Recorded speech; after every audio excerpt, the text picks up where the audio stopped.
in your own professional career, you've travelled around a little and you've done work in various countries with the Baha'i faith. Perhaps you could let us know a little bit about that as well. Well, my strong interest in the Pacific, not only in the Pacific Baha'i communities, but in the condition of the Pacific generally, led me to study that area.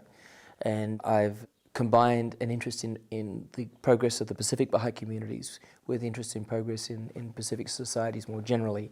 That allowed us to live at different times in Papua New Guinea and Fiji, but also in Switzerland, of all places, teaching at a college there. And we became very interested in United Nations studies and the role of Baha'is in the United Nations and processes at a global level.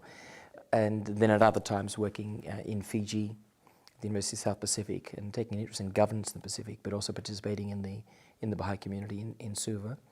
And for my children as well to have the experience, for my oldest son Hyde to have the experience first of all of starting school in a German-speaking town in Switzerland, and then going to school very happily in Suva, and now being in Wellington and changing schools once more. And my younger boy Thomas, who enjoyed his childhood growing up in Suva, on the streets of Suva. My wife Katoyun has been teaching also in each of the places that I've been teaching, and is now occupied in structural design in Wellington.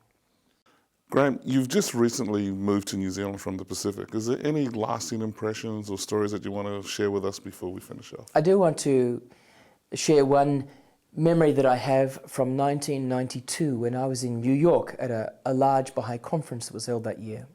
But it relates to the Pacific. We had lived through 1991 in Papua New Guinea. And so in 1992 we had many friends from Papua New Guinea who were at that conference.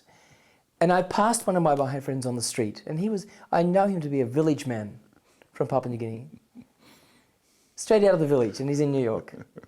And I said, "Are you nervous in this big city? How is it for you?" And he said, "No, I'm not nervous." He said, "This is my city." He said, "In some parts of the world we have villages, and in some parts we have cities." And I learned so much from his instant, spontaneous response. I thought that's the essence of the Baha'i teachings, that the world is one country. And here I have a village man coming for the first time out of his country in the heart of New York and not feeling overawed, feeling quite at home.